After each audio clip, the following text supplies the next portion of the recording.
subido a la habitación a buscar esta imagen y a colocarla porque digo, caramba, mientras esta mañana me he despistado en algún momento, he dicho, pues si nosotros los cristianos, si algo tenemos en arte, es duelo, ¿eh?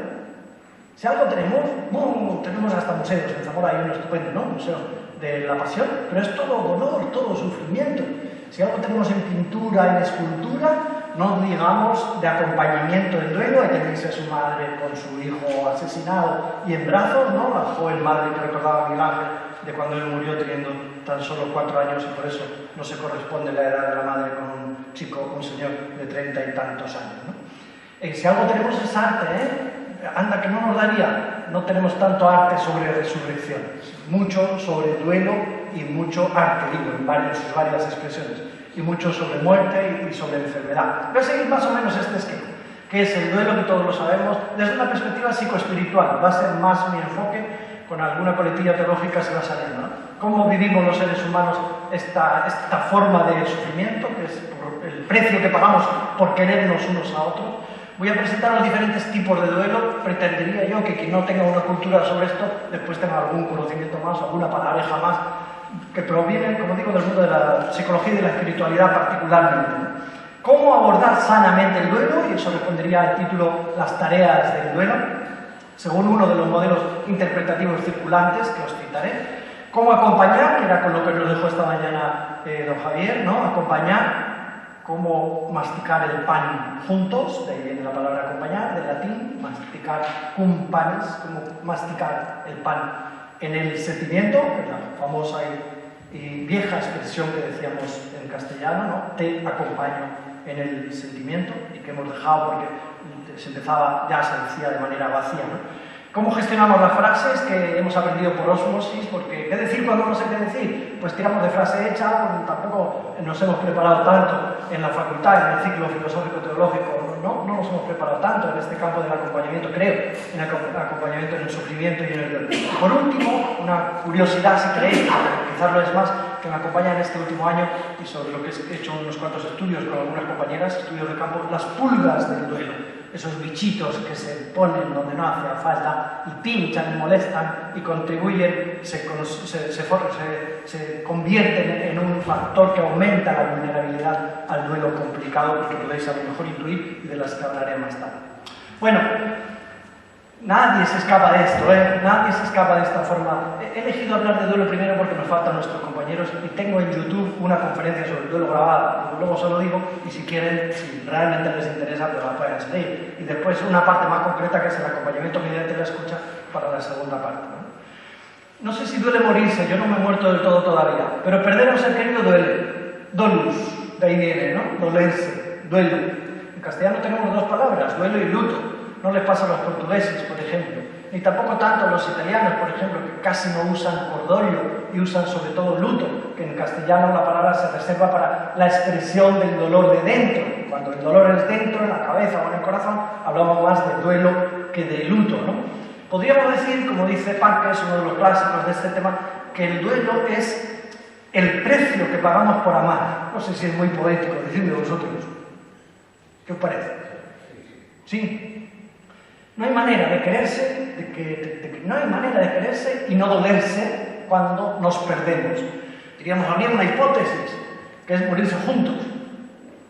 Pero no hay manera de morirse todos los que mantenemos vínculos de amor unos con otros a la vez. Así que alguien quedaría en duelo. Es uno de los tipos de dolor inevitable. Mucho dolor evitable en el mundo, mucho que origina, incluso parte del que origina la naturaleza limitada, y mucho del que nos generamos unos seres a otros, unas personas a otros, que en teología lo llamamos pecado, ¿no? Hay mucho dolor evitable. Este, en muchas de sus formas, es uno de los dolores inevitables. Nos duele perder. Es el precio que pagamos, la factura que nos paga, el hecho de habernos vinculado, esta sería la palabra clave, habernos vinculado de manera, la ruptura de los vínculos, de manera significativa con personas por las que nos hemos dejado querer y a las que hemos querido, mucho o poco. Yo creo que también, fíjate, tiene el poder de humanizarnos, no sé, es una especie de bofetada al narcisismo que nos da la vida. ¿Quién te había creído tú que eres, no? omnipotente y eterno, pues la vida te da una bofetada y te dice, mira, aquellos que te querían, aquellos que también se mueren, y suenan las campanas donde nos lo permiten todavía, que las acabo de escuchar de la catedral, pero ya sabes que en algunos lugares pues la cosa está de manera diferente, ¿no? Actualmente, si hiciéramos una foto a la sociedad, tendríamos que decir que estamos conviviendo, yo creo, con dos tendencias. Una, persiste una tendencia a la negación del tema de la muerte. Hay indicadores de esta tendencia a la negación. Llevamos más los cadáveres, los restos a los tanatorios, hay menos cortejos fúnebres, quedan un poco en el ámbito rural, hay menos en el ámbito de la ciudad, ¿no? Cada vez hay más expertos en el ocultamiento, más tanatopractas, ¿sabéis? Esos profesionales de las funerarias que tienen un buen trabajo que hacer en algunas ocasiones, pero que se han impuesto en todo, ¿no? Que es arreglar el cadáver. Ahora lo arreglan todos y te preguntan normalmente si eres alguien de referencia, ¿le gusta así o le cambia algo, ¿no? Peínele un poco más a la izquierda. Puede ser una respuesta, la estoy casi caricaturizando, ¿no? Pero son los tanatopractas que contribuyen en parte al ocultamiento de la muerte, presentándonos el cadáver de manera más visible o menos impactante, a lo ser como si estuviera menos muerto o estuviera solo dormidito y no tuviera color de muerto y olor a muerto, ¿no? Hacen un buen trabajo cuando la muerte es violenta y súbita, y entonces reconstruir un poco para que su madre lo pueda ver o su marido lo pueda ver es un buen servicio, porque ayuda, ¿no? Si te reconstruyen un poco después de muchos desastres, como sucede en algunas personas. Seguimos asistiendo a una tendencia mediterránea que oculta mucho la muerte, y hay hasta nuevos profesionales. Pero estamos también en una situación interesante, que no sé cuánto es os habéis parado a pensar o lo conocéis todo, que es una nueva ola cultural. Probablemente en los últimos 10, 15 años se ha escrito más sobre el duelo que en 10 siglos antes. A no ser que yo esté con los ojos cerrados y no me dé cuenta y sea de otra manera. Sí, se escribe mucho ahora. Se está escribiendo en estos, diría, 10, 15 o a lo mejor 20 años, ¿no? Yo mismo, no sé, 3, 4, 5 libros sobre el duelo. Bueno, está bien, porque yo estoy obsesionado, ¿no? Porque es mi campo, como religioso Camilo, ¿no? Esta forma. Pero no solo, yo fundé en España, el primer centro de escucha para atender personas en duelo complicado. Era el año 97. ¿Cuánto tiempo hace? 20 años. Ahora hay 30 centros de escucha en España. En una parroquia, en una asociación, en una fundación, cuelgan de gente que se ha preparado en el único máster que hay, que impartimos los Camilos, en Tres Cantos, máster en intervención en duelo, de los exalumnos, fundamentalmente de ese curso, y dura 2 años, o bien del curso máster en counseling, de los exalumnos se han creado centros de intervención en duelo, se llaman centros de escucha, en casi todos los sitios donde existen. Si existen centros para atender, para la diaconía de la caridad traducida en escucha, si existen centros para atender personas en duelo, quiere decir que no estamos negando, ¿no? Sino afirmando la otra ola cultural. En los últimos años, seguro que sabéis también, que se están desarrollando mucho los cuidados paliativos en España. En el año 83, la primera unidad de cuidados paliativos en el Hospital de Santander de Valdecilla. Ahora tenemos en España más de 800 dispositivos en sanidad, privados y públicos, de instituciones como la nuestra, o de iglesia, o del sistema sanitario, que están específicamente destinados a atender personas al final de la vida, en los que reconocemos, estás en tu último mes de vida, más o menos, hasta donde eso se puede diagnosticar, y en lugar de estar en un hospital para agudo, te derivamos a una unidad de cuidados paliativos, cuyo objetivo es paliar, controlar los síntomas, acompañar en el final, en lugar de intentar curar a toda costa. Se evita así el encarnizamiento terapéutico, que es un gran riesgo al final de la vida, ¿verdad? Solo hay cuidados paliativos si se acepta la proximidad de la muerte, ¿no? Y esto está sucediendo, yo creo que para bien, digamos, gracias a Dios y gracias a procesos de humanización que se dan cita junto a otros procesos de deshumanización en nuestra sociedad. Hay grupos de mutua ayuda, dentro de muy poco hay unas jornadas de duelo en Lérida, ya llevan unas cuantas en el contexto universitario y en la universidad pública. Esto no pasaba en Lérida no pasaba hace 5 años. Están pasando cosas buenas, que son una nueva ola cultural. Mirad, si os confieso, cuando nosotros abrimos en el 97 el centro de escucha en Madrid ciudad, al principio no teníamos clientes, ¿no? Arrancamos con el proyecto que yo había escrito cuando era estudiante en Roma y y con una mujer que se reunía en su casa, su hijo se había suicidado y se reunía en su casa con otras madres que también su hijo se había suicidado. Bueno, juntamos ahí en un lugar pequeñito, 40 metros cuadrados, 3 despachos en 40 metros cuadrados, arrancamos el centro de escucha, casi no venía nadie. Dijimos, vamos a decir a los curas en las parroquias que tenemos este centro para que cuando ellos no puedan atender a alguien que esté dolido por la pérdida de un ser querido, nos lo deriven, que es un servicio gratuito, o cuando lo vean muy difícil, porque ciertamente hay duelos realmente complicados, ¿eh? Cuando uno se suicida, los que se quedan, Dios mío, los supervivientes, Dios mío, ¿no? Se suicidan en España 3.900 personas al año, ¿eh? Casi nada, como factor ya indicador de cuánto duelo complicado puede haber, ¿no? Bueno, pues la respuesta que nos dieron en los años, al final de los 90, la mayor parte de locura, dejadme que lo diga porque estamos en casa, era esta. Déjame en paz, que eso con el tiempo, ¿no? Que vengan a misa y respuestas de la época, por otro lado. Yo creo que hoy, si fuéramos con esta información, señor párroco, mire usted, cuando tenga una persona en duelo y vea que le puede derivar, derívenos a este centro, que es un servicio especializado en eso, hoy nadie nos diría, esto es tiempo locura, sino nos diría, gracias, dame el teléfono, que te derivaré a cuantas personas. Ha aumentado la sensibilidad en torno a este tema porque estamos contribuyendo de diferentes maneras. Tenemos problemas que no habíamos imaginado, no sé si lo sabéis, pero en Facebook tenéis perfil. Pues vuestro perfil y el de los muertos están mezclados. Hay 30 millones de muertos en Facebook. ¿Qué significa eso? 30 millones de personas que abrieron su perfil y nadie les da, después de que se han muerto biológicamente, nadie les trata y ellos no programaron su muerte. Se murieron biológicamente, pero siguen vivos en la red. ¿Cuánto da de sí esto? Creo que no podemos imaginar si no nos lo cuenta alguien. Pues que la hermana de... Tengo un compañero que murió hace poco, religioso camino también en Italia, tenía su perfil, era muy comunicador a través de la red, en el mejor de los sentidos, ¿no? Un gran usuario. Su hermana ha pillado las claves del perfil de Facebook, otros perfiles no lo sé, y le está dando vida.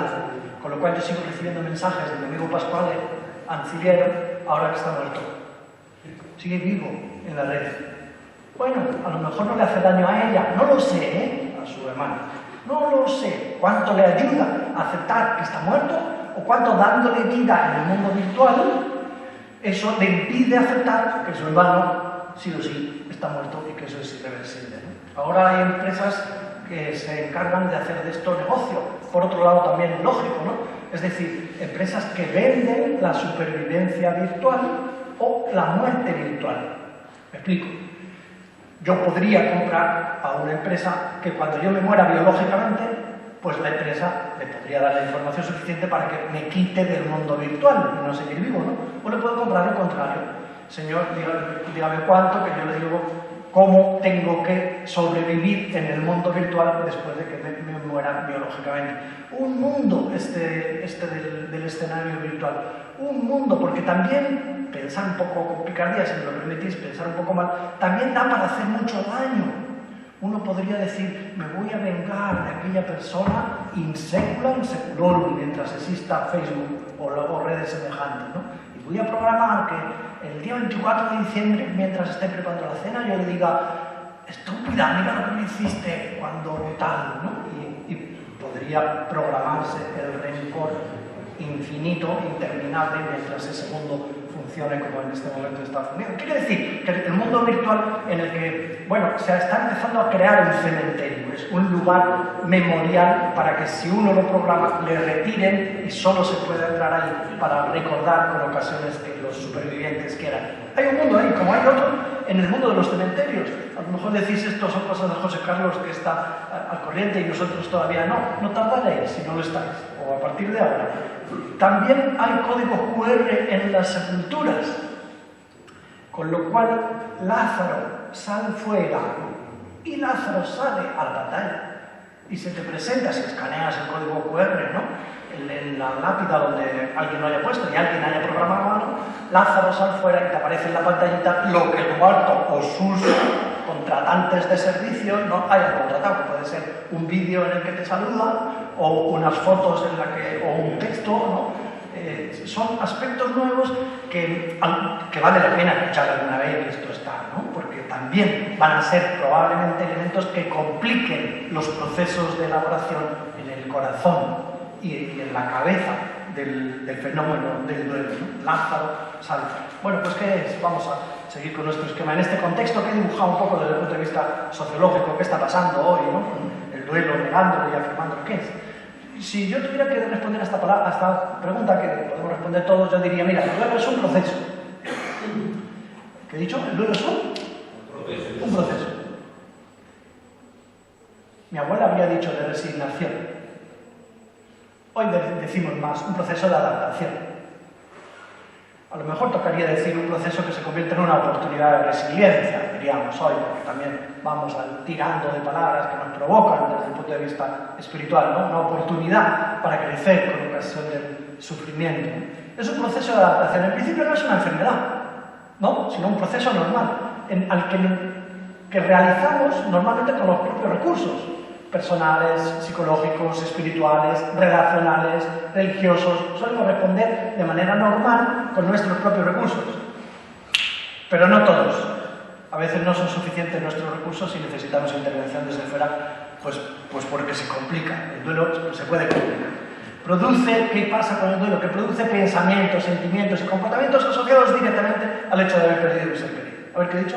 Produce pensamientos, sentimientos y comportamientos asociados directamente al hecho de que he perdido a un ser querido. El cuerpo se altera, se altera el sueño, se altera la menopausa para algunas personas en edad temprana, cuando diríamos no tocaba, se altera la libido, se alteran una serie de cosas que pueden complicar la vida normal del ser humano, porque la pérdida de un ser querido no es solo que ya no está, sino que provoca al cuerpo, provoca a la cabeza, provoca al corazón, nos hace plantearnos también preguntas existenciales, las de toda la vida, que me cabe esperar, ¿no? El duelo reclama lo que se está dando a llamar en la literatura específica hacer el trabajo del duelo, o las tareas del duelo, o atravesar el proceso del duelo. A ver qué digo, trabajo del duelo.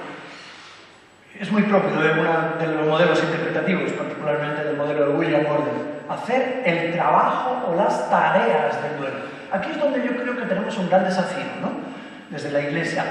Estamos, digamos, provocadoramente, porque estamos en casa, yo podría decir, estamos esperando que sigan viniendo para acompañarles con las fórmulas tradicionales, que son muy importantes, entre ellas los ritos, que pretenden ser humanizadores, o estamos yendo a donde está el corazón roto, también al corazón roto de los que no vienen a tirar de este recurso para salir al paso de alguna de las necesidades, ¿no? O estamos solo lamentándose de que ya no vienen o lo impiden las funerarias, o hay otros ritos laicos alternativos que nos están ganando el terreno porque quizás están escuchando también la sensibilidad de los corazones de oro. ¿En qué actitud estamos? Pues ahí sería para debatir, ¿no?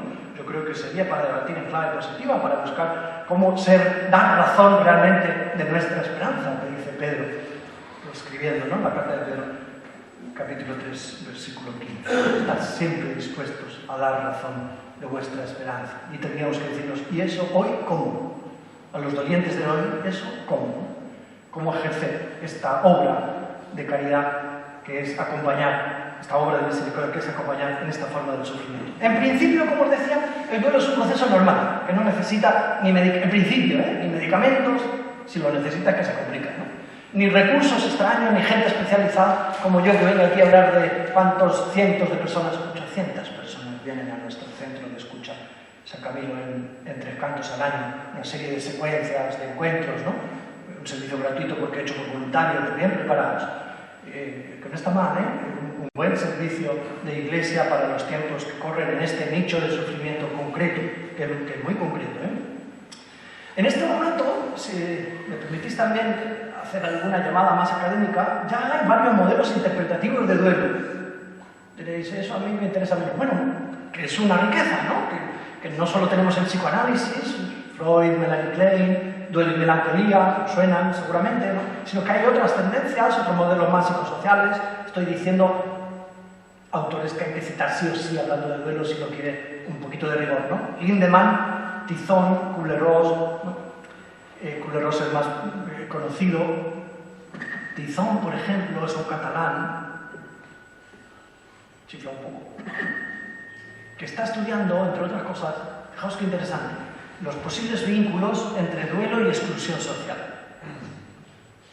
Pongo un ejemplo que para mí me impactó una vez en una cierta Cáritas diocesana cualquiera, porque me muevo por ahí mucho. Pues estaba yo recogiendo material de campo, grabando entrevistas, y me encontré con una enferma de SIDA en su fase terminal hace algún año ya. Diríamos que no tenía dónde caerse muerta y se estaba cayendo muerta en una casa de acogida de iglesia, de Cáritas, ¿no? Y escuchando a esta mujer, ¿qué le pasa? ¿Qué le pasa? Pues que tenía SIDA en fase terminal. Y eso se tiene, algunas personas se han contraído un virus, ¿no? ¿Y cómo había contraído esta mujer el virus? Pues con conductas de riesgo. ¿Y cómo es que había tenido conductas de riesgo? Pues porque encontró quien le proponía drogas por vía endovenosa con personas que potencialmente tenían este virus y relaciones no siempre en clave de prevención y con múltiples pagos. ¿Y cómo es que llevaba esta vida? Pues porque su marido le dejó y sintiéndose sola, pues encontró quien le ofreció esta vida alternativa. ¿Y por qué le dejó su marido? Pues su marido le dejó después de la guerra que mantuvieron entre ellos, cuando en el duelo por muerte súbita de su niño se empezaron a echar la culpa unos a otros. ¿Me habéis leído? Yo me encuentro a una mujer que no tiene dónde caerse muerta, entre comillas, para entendernos, y ¿qué hay detrás de que esta mujer esté en esta situación de exclusión, de marginación, que la sociedad la ha echado fuera, ¿no? ¿Qué hay detrás? Escúchala, ¿sabes lo que hay detrás? Un duelo, fundamentalmente, como desencadenante. Hasta entonces ella decía que había llevado una vida de familia normal, un chiquillo, un bebé, una pareja, ¿no? Y un poco de trabajo para uno o para otro y tira millas para adelante, ¿no? Muerte súbita del bebé, que es terrible, ¿eh? Lo encuentras muerto en la cunita. Muerte súbita. Dinamismos de acusación recíproca, pero ¿cómo las has dejado? ¿Cómo las has abandonado? Guerras irracionales que pueden suceder en un duelo no bien manejado, ¿no? Falta de un recurso de alguien que le ayude suficientemente a manejar este dinamismo que es el ser humano, y por ahí viene cualquier consolador de la calle mortal, como le llegó, ¿no? Los posibles vínculos entre exclusión social y duelo están siendo estudiados, por ejemplo, por este Tizón, que es un campo realmente interesante, ¿eh? A mí me parece que quedan muchos campos por explorar. Por ejemplo, tengo curiosidad, después de los últimos estudios que hemos hecho sobre el duelo, de cuánto posible vínculo haya entre prostitución y duelo. Lo que oís, por otro lado, cabría pensar, pues claro, ¿no? ¿Quiénes son los que usan de este servicio y de estas personas? Un grupo, con toda seguridad, de personas que no están gestionando bien el duelo con su pareja o el duelo seguro. Un grupo, y queda por estudiar estos vínculos, estudiar, yo digo, en clave preventiva, sobre todo, ¿no? Para acompañar, aliviar, prevenir el sufrimiento, esa parte que sea evitable. Hay otros modelos interpretativos, como es el de Borden, del que voy a hablar, si me da tiempo, porque me estoy enrollando mucho, más adelante, que piensan más en las tareas que hay que hacer para abordar sanamente el duelo, y otros más socioculturales, como el de Bobby y el de Meyer, que insisten mucho en lo que pasa cuando el vínculo se rompe. Bueno, hay diferentes tipos de modelos interpretativos que yo creo que oírlo una tarde como hoy, ¿no? Mientras viene más sueño, oírlo, pues está bien. Algunos pueden investigar o seguir investigando. Me he encontrado con alguno que está investigando sobre este tema.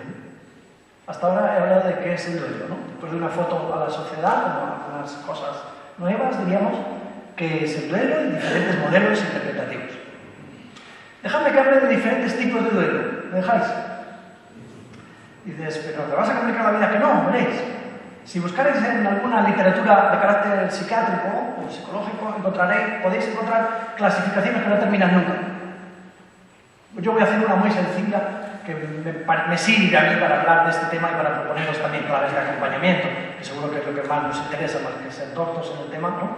Cómo acompañar a las personas que están en esta situación. Voy a hablar un poco del duelo normal, del último, hablaré de eso, del duelo anticipatorio o anticipado, y algunas formas que este adquiere, citaré unos cuantos, algunas veces es ambiguo, el duelo anticipado, otras veces es imposible, y del duelo complicado, que es los que más nos interesan, porque los duelos que se van produciendo de manera más natural con los propios recursos nos interesan menos. ¿Cómo acompañar cuando hace falta acompañar más? Porque se hace difícil la cosa, ¿no? Y dentro del duelo complicado hablaré del duelo retardado, el duelo crónico, duelo enmascarado, y a lo mejor algún otro, y duelo patológico. Es decir, que hay veces que el duelo se puede convertir en enfermedad, aunque en realidad no lo sea. ¿O no? Mi abuela decía, mira fulanito, se ha muerto de pena. Claro, estaba diciendo, la pena del duelo se ha convertido en una enfermedad mortal y se ha muerto de pena. Esto interpela mucho también, en clave nuestra, de defender la vida, de protegerla. Algunas muertes, no solo sufrimiento evitable, sino algunas serían evitables si acompañamos. Algunos suicidios también son contagio de malas elaboraciones de duelos, son contagio de otros suicidas previos, ¿no? Tenemos un grandísimo desafío si de verdad sacamos la bandera de defender la vida humana. Bueno, si estáis vivos, vamos con el primer tipo de duelo. ¿Estáis? Duelo anticipado. Anticipatorio, pues claro. Si el duelo es, ¿qué os dije antes? Si el duelo es esa factura que hay que pagar por perder a un ser querido, si el ser querido veo que le voy a perder, ya me duele antes y empiezo a pagar la factura. Si yo veo que mi madre se va a morir, para descanse, mientras veo que se muere, ya me duele la ruptura, que no se ha producido de manera definitiva, pero algunas cosas ya las he perdido, las voy perdiendo de manera progresiva. Mientras voy perdiendo, voy pagando. El duelo anticipado o anticipatorio cumple una función adaptativa y nos la encontramos todos los seres humanos que visitamos enfermos, sobre todo enfermos graves o enfermos al final de la vida, ¿no? Que he dicho, cumple una función adaptativa. Es decir, es una especie de facturilla que vamos pagando, que nos va preparando para terminar de pagar la factura, si se puede hablar así metafóricamente, ¿no? Del dolor por cuando fallezca y alguien ponga muerta biológicamente, ¿no? Pero biográficamente habrá ido perdiendo, si es que tiene una enfermedad que tiene fase terminal, ¿no? Qué desastre cuando encontramos a alguien acompañando a otro en duelo anticipado diciendo cosas como estas. No hables de eso todavía, cuando a lo mejor ha empezado a hablar de no sé dónde enterraré a mi marido o a mi padre, ¿no? Estoy pensando que cuando se muera no sé si le llevaré al pueblo o si le incineraré, y todavía se siguen encontrando respuestas, no sé qué contexto, sí, pero se siguen encontrando respuestas. No te preocupes, hombre, no te preocupes, mujer, que ya, en lugar de ayudar a la persona, ¿no?, a elaborar, narrando los pensamientos y los sentimientos, a elaborar el duelo anticipatorio, a veces le cortamos la lengua cuando se estaba desahogando, y el que no se desahoga, se ahoga. Estaba entregando ya las facturas adaptativas a cuando llegue la pérdida. A veces, quien está en duelo anticipado piensa con culpa. O sea, siente con culpa los pensamientos que le habitan. Vive con culpa. Por ejemplo, uno puede estar pensando en el entierro de su marido, de su mujer, de su padre, y a la vez que lo piensa, que no se ha muerto todavía, se siente culpable de pensar. Bueno, pues pasa así en el ser humano, ¿eh? Nosotros también, no solo a los demás. Qué bueno si esto lo puede compartir con alguien que no le juzgue lo que siente, sino que le acoja con estas dos sagradas antenas, para recoger lo que nosotros decimos que es el Señor que sufre, ¿no? El prójimo, cuando en duelo o en cualquier situación se está narrando a sí mismo. Así que aquí hay una pista muy importante para acompañar en el duelo anticipado o anticipatorio. Dejar, incluso fomentar que la gente hable antes de perder al ser querido de lo que está pensando y sintiendo en relación a la pérdida que todavía no se ha producido. El duelo anticipatorio adquiere muchas formas. A veces es una cosa muy ambigua. Es lo que nos pasa cuando perdemos a un ser querido. Estamos en el duelo anticipatorio todavía, ¿eh? Cuando perdemos a un ser querido como resultado de una enfermedad de Alzheimer que se prolonga y hasta a veces pues vivimos con el ser querido postrado en posición fetal y que ya no nos reconoce y ahí está arrugadito y dale otro mes, otro año y otro año, ¿no?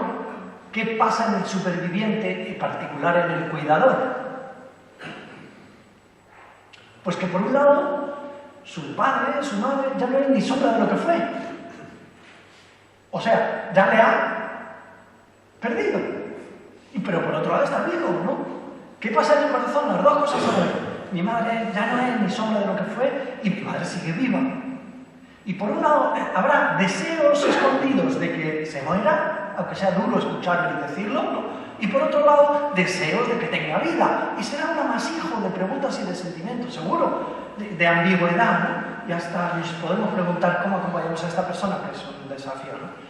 Esperemos que ahí seamos habilidosos para comprender la ambigüedad en la cual está también el deseo de fallecimiento, que si estará coloreado una vez más de sentimientos de culpa. En el duelo anticipado, anticipatorio, ambiguo, a veces hay situaciones tan complejas, como que pueden pasar los años sin que uno pueda saber si su ser querido está vivo o muerto. ¿Estáis atentos? Algunos. Me acuerdo de una mujer que encontré en Colombia, 37 años, habían secuestrado hacía 13 años a su marido. A ver, hacía 11 años, porque me acuerdo con precisión, hacía 11 años. La niña tenía 13 años. Tenían una niña, secuestraron al marido. La niña, cuando secuestraron al papá, tenía 2 años. Después de 11 años, esta mujer me decía: José Carlos, ¿yo qué hago? ¿Le doy por muerto? ¿Estará vivo? ¿Y si vuelve será mi marido? ¿Me querrá? ¿Seré yo su mujer? En el corazón y en la... Está firmado, sí. ¿Se habrá casado otra vez si es que sigue por ahí vivo? ¿Querrá nuestra hija todavía? Que era una chiquilla de 2 años y ahora tiene 13. ¡Qué lío! Es ambigua también. Veis que es más que ambigua esta situación, ¿verdad? Es casi duelo imposible. De hecho, se habla de duelo imposible. Es también ambigua esa situación que pasa a veces durante los accidentes, las catástrofes naturales ocasionadas por el hombre, en todo el tiempo que transcurre desde que tenemos malas noticias hasta que no sabemos si nuestro ser querido está entre los supervivientes o entre los muertos. A mí mismo me pasó, me duró una tarde de mis 16 años, que yo estaba en el seminario, yo entré a los 11 años, soy viejillo ya, no tanto como lo parece ni tanto como no lo parece. Me llamaron al seminario en pleno verano en un campo de trabajo de esos vocacionales. Me dicen que el camarero del bar de al lado de casa de mi pueblo, ¿no? Que se ponga un amigo tuyo. Y se puso un compañero formador y le dijeron que un hermano mío había muerto. Yo tenía 7 hermanos, ahora 6. Y no le dijeron quién.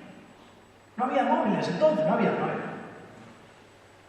Las horas que tardé yo en ir de Navarrete, de La Rioja, ¿no?, a Tordesillas, a mi pueblo, que fueron unas cuantas hasta que prepararon el coche, y era de puerto por entonces, y sin comunicación, os podéis imaginar que en aquel momento, en aquellas horas, que para algunas personas en otras circunstancias son días o años, como acabo de decir, ¿no?, yo en mi cabeza fui matando sin querer a mis hermanos y sintiendo lo que no podía controlar, que era más o menos displacer, ¿no?, y más o menos culpa si era fulanito o era menganito con quien tenía un vínculo u otro vínculo como el propio de ser hermano. Qué situación tan ambigua donde estamos también desafiados, ¿eh?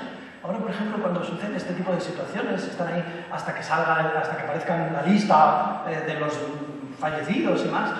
No sé qué sentís vosotros cuando sentimos, y ya están los psicólogos interviniendo. A lo mejor algunos sentimos hasta un poco de celos, diciendo: ¿y dónde estamos nosotros, no? Otros podemos experimentar un poco de rabia. Bueno, pues nosotros no nos citan, pero ya estaremos después. Seguro que cuando no estén las cámaras vamos a estar, ¿no? Nosotros tenemos una unidad móvil de intervención especializada para estas circunstancias, que es una autocaravana que va y efectivamente nos acompañan en los últimos accidentes gordos y un poquito después, cuando ya no están las cámaras. Bueno, pues se dice: ya están ahí estos. ¿Y por qué? Porque hay una situación muy ambigua que sostener, muy ambigua, ¿no?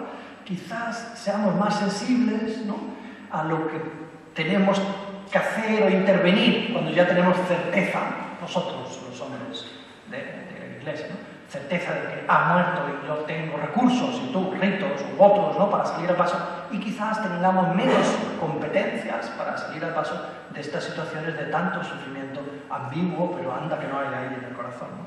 Estoy hablando ¿de qué estoy hablando? ¿Del duelo? Anticipado, ¿no? Y me he referido también al ambiguo. Dentro de esta situación de anticipación hay una cosa que se llama en la literatura el síndrome del hijo de Bilbao. ¿Habéis escuchado? ¿No? También en alguna literatura de América se llama el síndrome del hijo de fuera. Esto lo bautizó un médico canario, Marcos Gómez Sancho, en los años 70. cuando todo que tenía alguien en Bilbao por el desarrollo industrial trabajando, ¿no? Entonces bautizó el síndrome del hijo de Bilbao a esa situación que se produce cuando en un núcleo familiar, uno que está muy malito, se ve que se va a morir, anticipado, alguien coge el teléfono y llama al que está en Bilbao, entre comillas, al que vive fuera, ¿no? Cualquiera que sea, algún miembro de la familia, que vengas, que papá está muy mal, por ejemplo. Y el que está fuera, en la humanidad entera, intenta darle la misma respuesta, por encima de diferencias culturales y de todo, ¿no? Intentamos ir para llegar a tiempo. Parece que nos lo pide el corazón, estar presente en el tránsito, ¿no? Si podemos levantar acta de que se ha muerto y yo no estaba lejos, ¿no? Cuando, en este contexto, que se reproduce en muchas circunstancias en los hospitales con frecuencia, ¿no? Pero también en las casas, llega el de fuera, el de Bilbao, se encuentra con lo que se encuentra, que es a su ser querido muy malito y muriéndose. Por lo tanto, lo más normal es que esté muy mal, ¿no? Se está muriendo. Y quizás porque se está muriendo no come. Atención. No es que se muera porque no come, sino come porque se muere. Esto da muchos problemas, seguro. ¿Estáis? No come porque se está muriendo. No es que se muera porque no come. Por eso algunas veces hay que aprender a dejar en paz a la gente sin comer, porque es que se puede morir atragantado, metiéndole chutes por todos sitios, pero es que a lo mejor no comemos porque se está muriendo y también nos morimos así, sin ganas y sin tragar, y hasta a veces apretamos para dejar claro que rechazamos todo porque nos estamos muriendo. Cuando llega el que viene de fuera y se encuentra con su ser querido que está muy malito, es fácil que salte la rabia, el shock que produce ver a tu padre que está tan mal, fácilmente lo disparas contra el cuidador principal, profesional o familiar. Y será prototipo esta expresión. Pero como lo tenéis, sí, pero como no le habéis dado un yogur al menos, ¿no? Pero darle un poco de agua, pero como no le llevamos al hospital, pero al menos un suerito, que no tiene ni un suerito, expresiones propias de estas coordenadas del mundo, no en todas las coordenadas del mundo son las mismas, ¿no? Un suerito.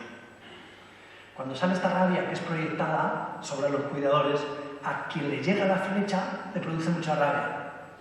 Mira ahora viene a última hora el jodido y nos echa la culpa a nosotros, ¿no?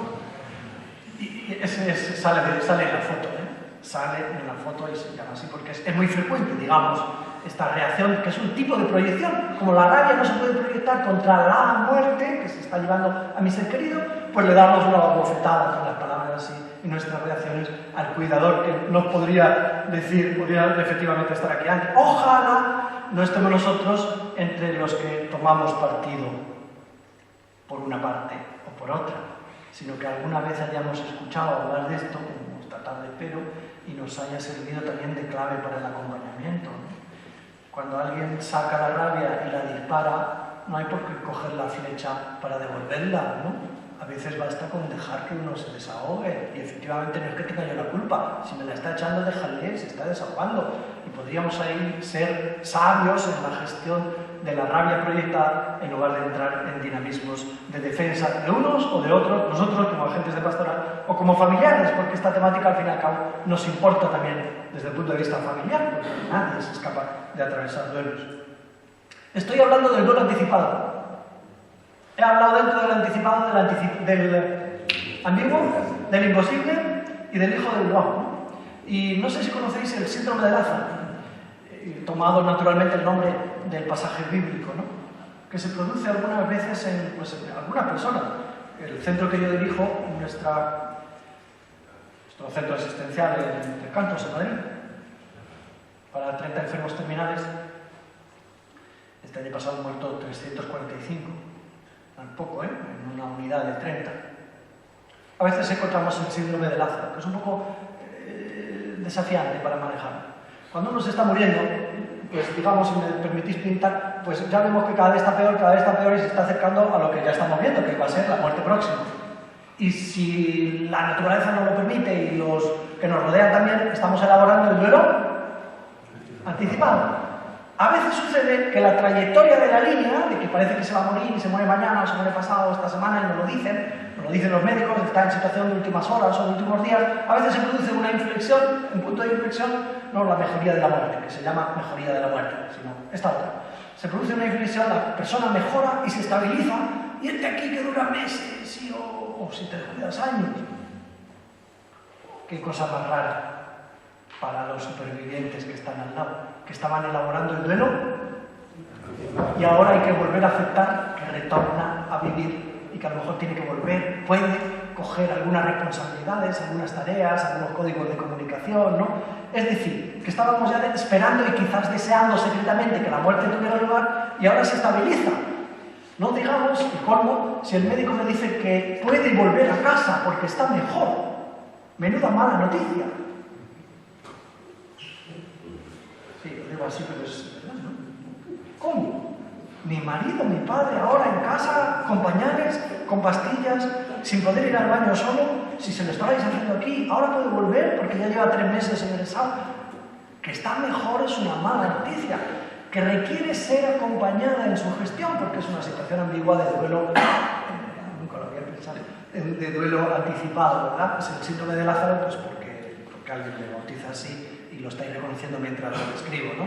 Hay otros síndromes, el anticipado, que me estoy extendiendo un poquillo, porque da para ello, pero intuyo que os puede resultar útil.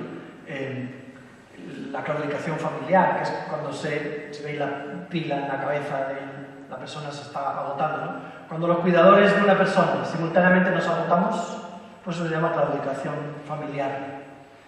Y para los médicos en algunas circunstancias es motivo suficiente para algunas indicaciones, ingreso, derivación, ¿no? Tratamiento de los familiares.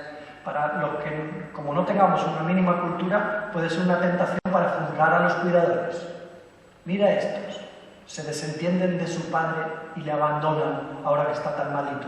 En lugar de, en algunas circunstancias, detectar esto otro. Mira estos, están en claudicación y necesitan soporte social, no sé, soporte eclesial, de la caridad, de no sé qué, organizada, porque están claudicando después de, a veces, meses y meses de acompañamiento en fases que algunas veces son interminables, ¿eh? Hay situaciones, Alzheimer, no digamos, como genera dificultades de este sentido, ¿no? De cronicidad prolongada y de agotamiento, se llama burnout, ¿no? Está de moda, agotamiento en los cuidados de servicio en tantos tiempos. Claudicación familiar. Hay otra cosa que se llama síndrome de la codependencia. Resulta familiar, a lo mejor tampoco esperaba que esto, codependencia, se ha estudiado un poco también en el mundo de las adicciones. Digamos, si mi madre, hipótesis, que la cito, ya se cultivo el recuerdo en mi corazón de ella, si mi madre fuera una mujer dependiente y yo su cuidador, según os lo digo así visualmente, está claro quién es el dependiente, ¿verdad? Mi madre es dependiente y yo su cuidador. Hay veces en las que el cuidador, a nivel psicorrelacional, se convierte en dependiente del dependiente. Hay un libro titulado 36 horas al día, que va sobre el cuidador del enfermo de Alzheimer, ¿no? Dependiente del dependiente. Digamos, en la foto saldría la típica mujer a los pies de la cama en hospital, en una estancia prolongada y en otras circunstancias, que dice, no me puedo ir a casa, y se está descuidando, y no se higieniza, y no se alimenta bien, y no duerme bien. Se ha vuelto codependiente del dependiente. Dependiente del dependiente. No es la sana interdependencia de personas que se quieren y se cuidan y se unos a otros, ¿no? Sino la dependencia patológica del dependiente, ¿no? Si yo me voy, y habrá algo de verdad, ¿eh? Se altera, y habrá algo de verdad que se altere, pero necesitas dormir, ¿no? Y atención, porque puede esconder estos dinamismos que a veces solo se curan con recursos espirituales, como el perdón, por ejemplo. Porque a veces esconde dinamismos expiatorios, de viejas historias. No te quise, no te serví y ahora al final intento poner las cuentas a cero, ¿no? Expiando las culpas de nuestras viejas historias relacionales, en los vínculos complicados del pasado, ¿no? Que a veces solo se sanan con dinamismos de perdón. Y esperemos que no se encuentren estas circunstancias con alguien que aparece por allí y diga inoportunamente, mira qué mujer, cuánto quiere a su marido. No se separa de él ni a sol ni a sombra. Y lo diga también cuando habría que decir más bien, mira qué mujer, cuánto nos necesita para que sepa separarse sanamente y viva en clave de interdependencia y no de codependencia. Bueno, otro desafío que tenemos para el acompañamiento. Los latinos somos mucho en duelo anticipado víctimas de este dinamismo. ¿Os queda atención? Yo hablo a mucha velocidad. ¿Queda capacidad de atención? Ahora se dice que no habría que llamarlo conspiración de silencio, sino pacto de silencio, simplemente, bueno, se llame como se quiera, ¿no? Ni siquiera que tendría un sujeto activo y que intencionadamente hace esto.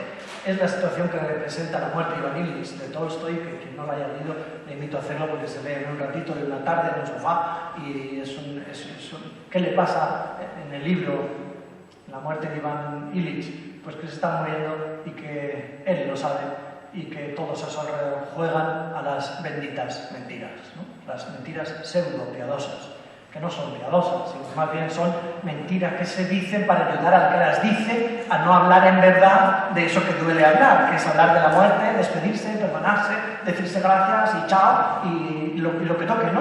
O jugar estos verbos de recapitulación, que podrían ser un modo de vivir saludablemente, siendo sujeto el final de la vida cuando la naturaleza nos lo permite. En lugar de eso, jugamos a las mentiras, ¿no? Es muy latino, es muy latino. Pero jugamos también gente, dejadme que os lo diga, hablando de nosotros, de buen nivel cultural. Esto no lo hace la gente, no lo hacen los otros, ¿no? Que es una tentación. Lo hacemos los seres humanos. Jugamos con mentiras cuando son insostenibles, ¿no? Que no se lo diga, o que se va ¿a qué? Lo terrible y conocido, dice un autor, es menos cruel que lo terrible y desconocido. Por otro lado, el que se muere, si no se muere de repente, siente que se muere. Ayer podía ir al baño solo, hoy no puede. Ayer cogía la cuchara, hoy no se le cae, ¿no? Ayer dormía, hoy está ansioso, ¿no? Ayer tenía la temperatura normal, hoy tiene fiebre, que se está anunciando. Me estoy muriendo. Esto, a no ser que pierdas la conciencia antes, y en todo caso, mientras la pierdes, te das cuenta que alrededor se genera la mentira, genera duelos anticipados que anuncian ser un factor de complicación del duelo post-mortem. Porque el duelo post-mortem se vive de manera más saludable si ha habido oportunidad para cerrar el ciclo, ¿no? Para decir adiós, ¿no? Te quiero mucho, es lo más importante. Cosas sencillas, al fin y al cabo. Perdóname que todavía no te he pedido perdón y tengo el coraje, o alguien tiene el coraje de nosotros, de construir puentes para perdonarse y para, el colmo ya, celebrar el perdón y la misericordia. Son modos fantásticos de poder cerrar, pero no pueden ser cerradas así si jugamos a las mentiras. Estos son aspectos que suceden relacionados con el duelo anticipado. Os invito 5 segundos para relajar la atención vuestra y la mía, luego seguimos un poquito, para susurrar sobre lo que venimos diciendo tipos de duelo. Un instante, 5 segundos solo. Susurrar y yo continúo después y respondo a la pregunta. Para relajar la atención. Bueno, pues yo empecé a hacer una foto a la sociedad, después dije que hay diferentes modelos interpretativos, definí el duelo y arranqué con tipos de duelo. Y he presentado el anticipatorio y diversas formas que adquiere. Decía don Javier imposible, que le he citado, me refería al que la persona vive cuando no sabe si su ser querido está vivo o está muerto. No estaba la palabra, pero... Y si no sabes si está vivo o está muerto, es que no sabes lo que tienes que hacer. Si enterrarlo en el corazón o cultivar la esperanza, no la esperanza trascendental, sino la espera, aguardar, ¿no? En términos de tengo que esperar o solo cultivar la esperanza en el más allá. Hay veces que las cosas se complican, no solo de manera anticipada, como acabamos de presentar, sino después del fallecimiento, después de la muerte biológica, además de biográfica. ¿Cómo se puede complicar el duelo? Una forma de complicarse es el duelo retardado. ¿Qué significa esto? Pues que hay personas que no reaccionan con ocasión de la pérdida, reaccionan con retraso. Reaccionar, ¿qué significa? Expresarse con lo que sea, con rabia, con tristeza, con comportamientos sociales aprendidos, como vestirse de una determinada manera, o con lo que cada uno pueda o quiera, ¿no? Hay gente que no, que no se expresa. ¿Y qué está pasando? Pues que no está, al fin y al cabo, aceptando que la persona ha muerto. Y le pasa especialmente en cada núcleo familiar a esa persona que se ha ocupado más de las cosas que hay que hacer. Que todos sabemos que al final en cada una de nuestras familias y de las familias hay alguien que ya lo sabemos casi con anticipación, ¿no? Cuando muera fulanito, menganito, si está, es el que se va a encargar de hablar con la funeraria, de gestionar a los chicos, de la comida, de los desplazamientos, de no sé qué. Claro, y hacer lleva a no escuchar al corazón. Cuando se deja de hacer, que hacer puede entretenerse a uno, consciente y conscientemente, puede entretenernos unos días o unas semanas, ¿no? O a lo mejor más tiempo, porque hay más cosas que hacer. Cuando uno se da mucho al hacer, el corazón se queda ahí acallado, no callado, sino acallado, y llega un momento en el que el corazón dice, que estoy aquí. Y quizás con retraso vienen las expresiones, la dimensión conductual del duelo. Qué pena cuando en estas circunstancias aparece alguien que dice, mira fulanito o fulanita, no lloró cuando se murió su marido y ahora se ha deprimido. El colmo, que podría estar en nuestra boca también en algún momento, sin acusarnos ni nada, ¿no? Pero podría, mira fulanito, ahora se hunde en la miseria, más valdría que, en lugar de hacer esta otra foto, mira fulanito, fulanita, ahora es cuando nos necesita. Antes parece que estaba en otra, ahora nos necesita.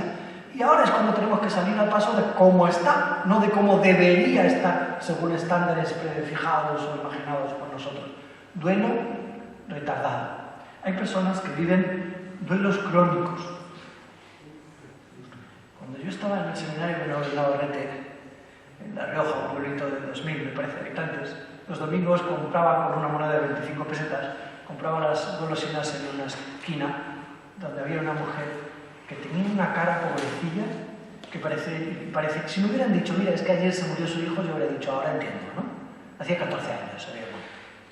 Y vamos, yo que observaba algo muy reciente. ¿Qué le pasaba a esta mujer que llevaba a su hijo muerto debajo del brazo? Hay personas que llevan al muerto debajo del brazo, que no consiguen hacer el proceso de adaptación, las tareas, que vamos a citar después, las tareas del duelo, y pues viven permanentemente en fases que en cierto sentido podrían haber sido superadas si se estuviera realizando un proceso saludable, ¿no? A estas personas hay que salir al paso con recursos especiales. Yo creo que hay como 3 niveles de intervención, ¿no? El que los seres humanos que reaccionamos como podemos y no necesitamos especiales ayuda, ¿no? Ya la tenemos con nosotros mismos, los que lo quieren, nuestros amigos, nuestra familia, nuestros recursos espirituales de fe. Hay veces que la cosa se complica y hay que intervenir y tendríamos que tener arbitrada también una respuesta especializada en este sentido. Y hay veces que el duelo se convierte en una patología y hay que intervenir. Ahí ya hay que intervenir con fármacos y con especialistas de segundo nivel, ¿no? No el anterior y el anterior. Hay herramientas para discriminar entre el duelo normal, duelo complicado y duelo patológico. El cuestionario de Prigerson es el más conocido. Se usan para investigar, para discriminar, sobre todo, ¿no? Pero deberíamos, no sé, tener también un mínimo conocimiento de dónde estamos, algunos indicadores de que la cosa se está complicando, ¿no? Esta es una forma de complicación, que se convierta en algo crónico. Y en algunas circunstancias hay duelos encubiertos o enmascarados, no estaban en la clasificación, pero aparece ahora. Es decir, hay personas que enfermamos y no es porque la naturaleza tenga un virus, una bacteria, sino porque estamos en duelo. Sale en la foto de la siguiente manera. La mujer viuda, con hijos, le acompañan los hijos después de la pérdida. Después desaparecen porque tiene su vida, si viven fuera. Se queda sola. ¿Qué puede hacer una mujer sola en duelo para que le hagan caso? Para no morir de pena. Enfermar. La enfermedad puede ser la solución. Se llaman los beneficios primarios de la enfermedad. O la enfermedad como camino, que es el título del libro, ¿no? La enfermedad como camino. O la enfermedad como solución. No podría evocar algún pasaje bíblico, quizás también, aquel que estaba junto a la piscina y no sé si estaba realmente discapacitado o es que no quería curarse. Y solo se cura cuando le mueven la voluntad, ¿no? Quieres curarte y después le despachan con la camilla debajo del brazo que no sepa que la quiere, si ya puede caminar, ¿no? A lo mejor como memoria de haberse instalado en el estar mal para sacarle beneficios a estar mal. Atención, a veces la enfermedad que tiene síntomas, me miráis, la enfermedad que tiene síntomas y justifica que vayamos al médico, porque no duermo, porque me duele, porque no sé qué, es síntoma del duelo. ¿Habéis seguido, verdad? A veces la enfermedad es síntoma del duelo. ¿De qué tipo de duelo? Un tipo de duelo complicado, que se está viviendo en soledad, en abandono, que es un desafío como iglesia para decir, ¿cómo vamos a permitir? Tendríamos que decir que haya gente que enferme por la soledad y el duelo, ¿no? nuestra intervención tenía que ser sanante, sanadora, iglesia que sana no solo porque acompaña enfermos, sino porque acompaña y puede prevenir enfermedades que esconden otros sufrimientos que se podrían acompañar desde la diaconía de la caridad. ¿Me estáis acompañando? ¿Verdad? Hay duelos indecibles.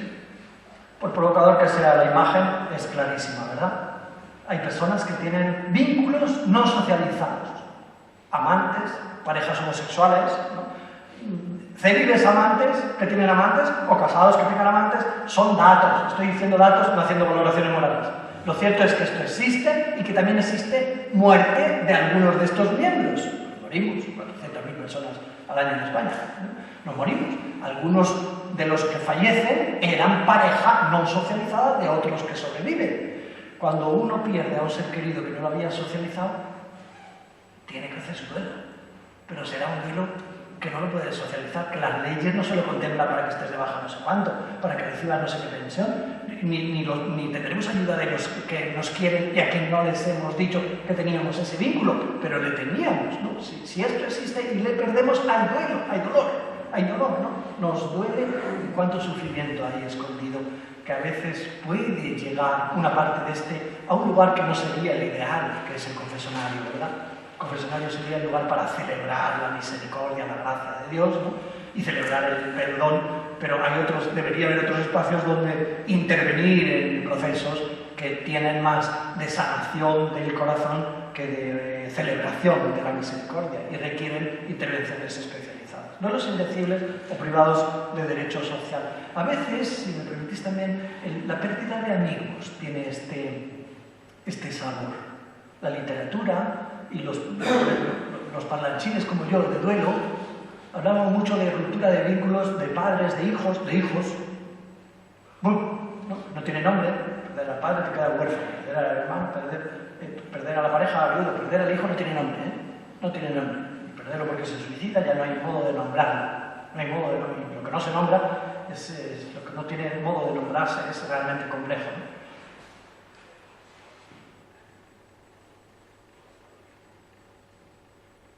Duelos indecibles, duelos que están escondidos y que necesitarían que saliéramos al paso con nuestros recursos, cualquiera que tengamos, y ojalá tuviéramos expertos entre nosotros para ayudarnos y podernos derivar. Y yo me gustaría no morirme, no sé igual me muero mismo, pero me gustaría no morirme hasta no ver en toda parroquia un centro de escucha que atiende a personas en duelo. Como tengo derecho a soñar, yo sueño, ¿verdad? Toda parroquia con un centro donde atiende personas en duelo y tira de algún experto, seglar o no seglar, que se ha preparado un poco esto, y otros con otros recursos, y cada uno ofrecemos lo que tenemos para contribuir a construir un mundo más humano. Hay veces que el duelo mata, y es que es convertir en una enfermedad, y hay indicadores, y esto se convierte, pues eso, duelo patológico. A veces el duelo mata, duelo patológico. No sé, yo me acuerdo cuando, fíjate, ahora acaba de haber un accidente y han muerto 5 jóvenes, ¿verdad? ¿Dónde era? En Almería.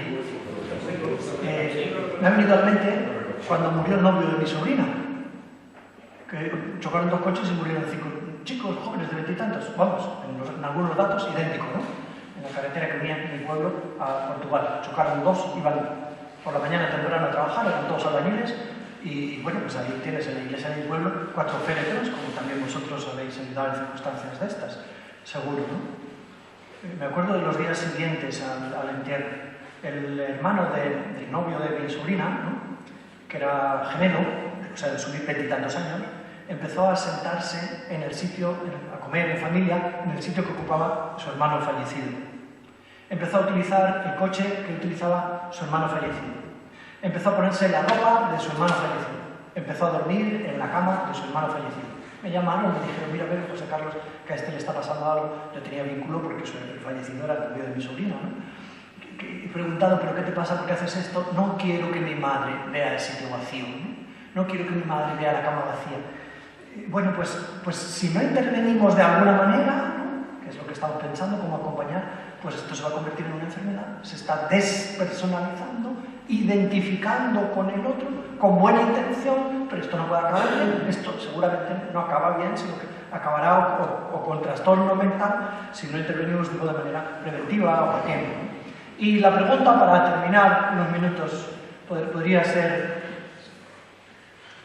¿Y cómo hacemos para que el duelo sea elaborado de manera saludable? ¿O qué tiene que hacer un individuo y a qué le puedo yo acompañar para que haga un duelo saludable?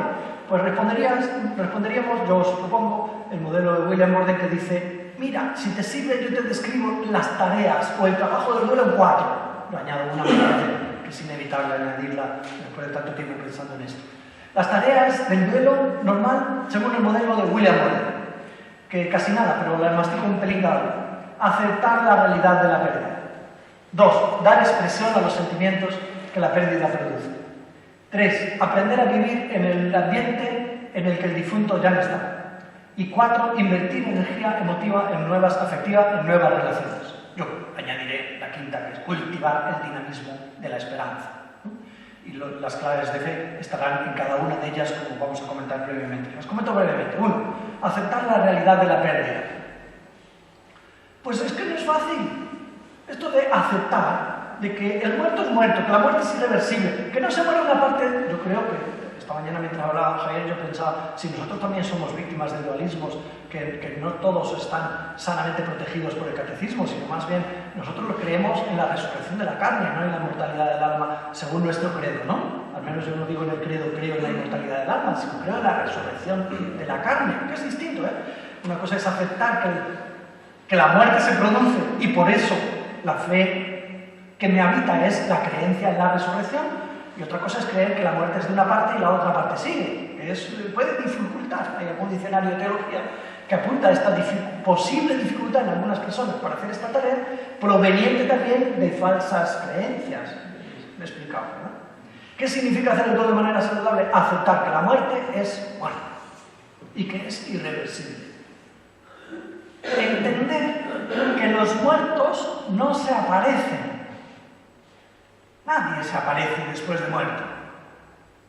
La persona puede tener visiones de carácter místico, tenemos visiones cuando nos emborrachamos también, de carácter onírico, cuando vemos y estamos durmiendo en realidad, y lo llamamos sueño, ¿no?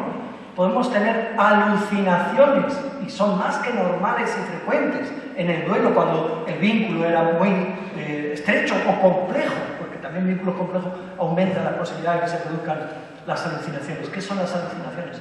Pues eso que despiertos tenemos la sensación de ver, oír, oler, sentir, por todos los sentidos. Parece que el muerto está presente. Por ejemplo, te dice una persona: yo estaba en la cocina, ha entrado mi marido y me ha puesto la mano en el hombro y me ha dado un beso como siempre que llegaba. Está muerto. Tu marido no viene. He ido a la cama y estaba caliente porque ahí estaba mi mujer. No, está muerta. Y ella estará pensando y él estará pensando: me estaré volviendo loco. Y el de al lado, a lo mejor el que lo escucha también piensa lo mismo. No, son alucinaciones, pseudo-alucinaciones asociadas al duelo. Muy frecuentes, que esperemos no las tomemos como indicadores de supervivencia ni nada que se le parezca en el más allá, ¿no? Y esperemos que nadie se convierta en visionario, como ha habido una época que en alguna diócesis me han llamado para decir: ayúdanos a interpretar esto, que hay un tipo, una mujer, que está promoviendo la idea de que puede hablar en nombre de los muertos, ¿no? Los medium, ¿no? Que puede, entonces, ¿qué madre o padre cuyo hijo se haya suicidado no paga incluso y va a cualquier gurú que le diga que su ser querido, a través de él, aunque sea en alemán, ¿no? Porque había diferencias de lenguas incluso, ¿no? Del muerto, del intérprete y del otro. En todo caso te puede decir algo: nos agarramos a un clavo ardiendo, ¿no? A un clavo ardiendo nos agarramos.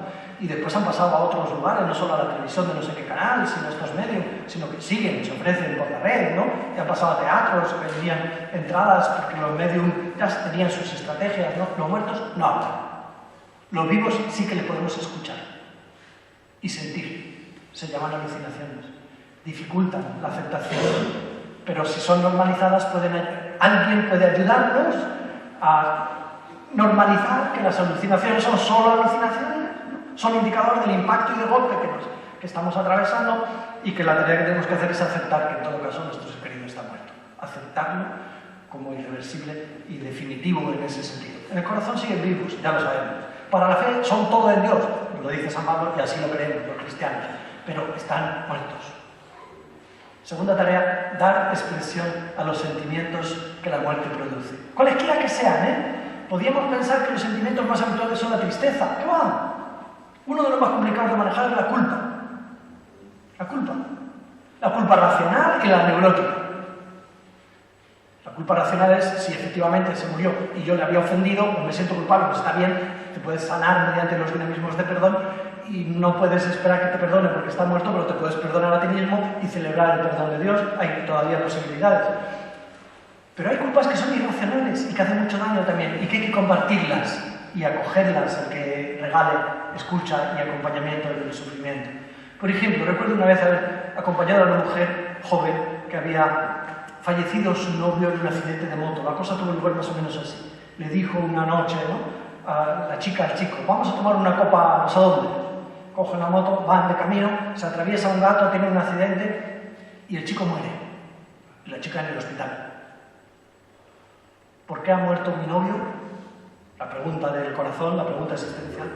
Porque yo le dije, vamos a tomar una Coca-Cola. Si yo no, esto es muy viejo, ¿verdad? Y muy nuestro. Si yo no hubiera dicho, mi hermano no hubiera, si yo no hubiera propuesto, vamos a tomar él, no habría muerto. Porque la alternativa de la autoculpabilización irracional, ¿cuál es? Aceptar el misterio. Esto es muy caro. Aceptar que es un puñetero misterio, que con ocasión de un puñetero gato desconocido, mi novio, con quien tenía yo ese vínculo que experimento tan intenso, ¿no?, haya muerto, eso es muy duro. Es más blando, por irracional que parezca, la autoculpabilización y puede cumplir temporalmente una función más adaptativa que la aceptación del misterio, ¿no? Por mi culpa, es irracional. Ojo con este sentimiento que hay que acompañar, ¿no? Hay que acompañar y darle carta de ciudadanía durante un tiempo. Te sientes culpable de lo que no eres responsable, a lo mejor eso te está ayudando y lo tengo que gestionar en el acompañamiento para aceptar más tarde que efectivamente está muerto y murió pues traumatismo suficiente como para que separaran las funciones biológicas, ¿no? Pero no por tu culpa ni por la Coca-Cola. Primera tarea, aceptar la realidad de la muerte. Segunda tarea, dar expresión a los sentimientos. Los sentimientos entendemos que no son ni buenos ni malos, ¿no? A Jesús nos lo encontramos llorando y ansioso y echando sangre por los poros, según los textos. Quiere decir, los sentimientos son compartidos, ¿no? Son compartidos más que moralizados.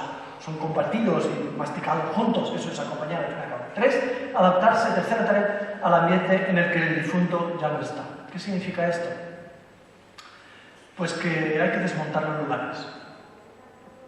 Que hay que desmontar la habitación, no sé cuándo, pero hay que desmontarla. Hay que gestionar la ropa, no sé cuándo. Esperemos que no muy temprano, el mismo día, el día siguiente, el día antes, ¿no? Ni tampoco al año después, porque hay gente que construye santuarios, ¿no?, en torno a los lugares intocables, al cuarto de baño, hasta el cepillo de dientes o al ordenador. Hay gente que coge, yo me he encontrado con unas cuantas una vez, en el contexto de pastoral de la salud, hablando de duelo en un salón lleno de mujeres y pocos hombres, como el propio, se me acercaron 5 al final. Todas tenían vergüenza de que les escuchara la otra, pero todas tenían la misma historia. La última toalla con la que mi hijo se duchó, la tengo guardada en una bolsa escondida. Y la llevo de viaje escondida. Fijaos qué formas adquiere el sufrimiento, ¿verdad? ¿Y qué hago con ella? Ir cada día, una o dos veces de manera ritual, a rescatar alguna molécula para dar vida al olor, a la persona de mi ser querido, en el sentido, ¿no? Si puedo sentir que todavía huelo a mi hijo, ¿no? En lo que queda en la toalla, hay una tarea que hacer ahí, porque esa toalla antes o después hay que darle curso diferente. Hay que viajar con ella en una bolsa o tenerla escondida, ¿verdad? Hay tareas, adaptarse al ambiente en el que el difunto ya no está. ¿Quién sabe si entre las algunas o pocas, permitidme decirlo aquí, motivaciones sanas del documento de la Congregación para la Doctrina de la Fe a propósito de las cenizas, escrito en primavera y salido extrañamente en otoño, si me permitís, porque estamos en casa, quién sabe si entre algunas de las pocas motivaciones sanas de ese documento no estaba también ayudar a defender y conservar la esperanza en la resurrección y a lo mejor acompañar a las personas exhortando a no cultivar este dinamismo de convertir, hacer santuarios en los propios domicilios. Pensemos que el mundo es muy variado, ¿verdad? México la prevalencia de la incineración es el 90%, en nuestro país es el 30%, las realidades en el mundo son muy variadas, ¿verdad? Sospecho que nadie o casi nadie, como se dice en el documento, se manda o pide la incineración para así oponerse explícitamente a la fe en la resurrección, que es solo en ese caso en el que se dice que no tendría sentido celebrar ritos, que es obvio por otro lado y sería de cajón, ¿no? Ritos que expresen la fe en la resurrección. He dicho las tres tareas ya, ¿verdad? ¿Cuáles eran? ¿Metido alguna cuña? Uno, aceptar. Dos, dar expresión a los sentimientos. Tres, adaptarse en el ambiente en el que el difunto ya no está, que esto tiene tareas concretas como la siguiente. Hay que editar su nombre de las cartas, hay que escribir, ¿no? Hay que gestionar el correo electrónico, hay que decir, no manden ha fallecido, cambien su base de datos. Mientras eso no lo hagamos, no estamos haciendo esas pequeñas cosas que contribuyen a la primera tarea, que era aceptar la realidad de la pérdida. Cuarta tarea, invertir energía emotiva en nuevas relaciones. ¿Qué significa esto? Darse permisos. Hay personas que no se dan permisos. Permiso para ir al cine, permiso para tomar una cerveza, permiso para salir a la calle, permiso para ver la tele, permiso para sonreír con un chiste. No se dan permisos porque parece que el sentimiento de culpa que se ha inoculado de no sé qué mil formas, ¿no?, se lo impide. Y si gozan, hay personas que no se permiten tener relaciones íntimas, relaciones sexuales, porque parece que eso sería ir contra la gravedad y la seriedad que significa estar en duelo, y por lo tanto no hay que tener experiencias gozosas, sino solo pues, de sufrimiento y de respeto, ¿no?, de no sé qué maneras. Es un problema. Hay que darse permisos, invertir energía en nuevas relaciones. Algunos consiguen transformar el dolor y hacerlo fecundo, y se apuntan a una asociación de hijos asesinados, ¿no?, fundación de no sé qué, asociación de no sé qué. Fantástico, siempre que eso no revictimice a la persona y haga que la persona se defina solo por ser la madre del muerto. ¿Usted quién es? Pepita, la hija de que mataron de la asociación por madres de... Oiga, usted es Pepita además, ¿no? Tiene su propia identidad. Tenga cuidado con la revictimización que pueden ofrecer algunos grupos mal gestionados de pseudo mutua ayuda en quién sabe qué contextos, ¿no?, porque hay mucha variedad en este sentido también en nuestro país. Darse permisos también para seguir queriendo y quién sabe para qué nuevas historias que cada uno puede conocer, ¿no? Yo creo que, naturalmente, hay que añadir una quinta, que es cultivar el dinamismo de la esperanza. Pero de la esperanza también de Texas para abajo, ¿eh? La esperanza, la humanidad empieza cuando nace la esperanza. El bicho ese que caminaba sobre dos patas, cuando empieza a tratar a los muertos de una manera diferente al resto de los seres vivos, empezamos a decir que cuando surgen los cementerios, surge la humanidad, ¿no? ¿Y por qué surgen los cementerios?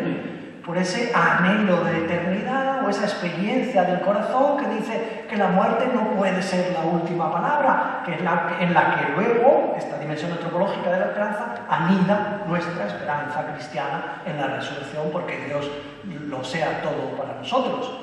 La esperanza es un dinamismo, antes que otra cosa, del ser humano, ¿eh? Es un dinamismo laico, no es un dinamismo que podamos llevar a la sacristía exclusivamente.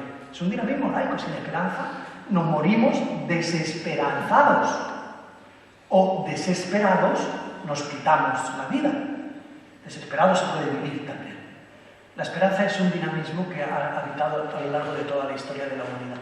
¿Cómo se cultiva? Dando voz al corazón, que el corazón nos dice muchas veces que el amor rompe las fronteras del espacio, del tiempo, porque en el corazón seguimos amando a los seres queridos que han fallecido, ¿no? Antes de la fe en la resurrección en Cristo, antes nuestro corazón nos dice que el amor sigue vivo después de la muerte.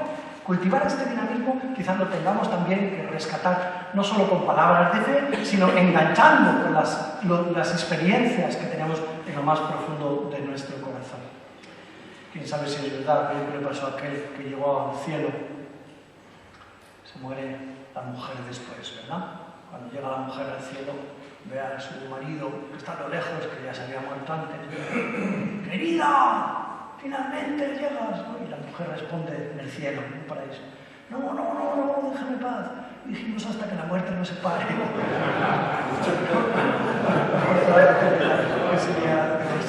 Más allá de la broma, diríamos algunas pistas para decir o no decir, que creo que por respeto tenemos que dejarlas o para luego o para otra ocasión. ocasión porque hay que descansar, ¿verdad? Y vamos, son las 6 en punto y es lo que marca el horario. Nos descansamos hasta las 6:30.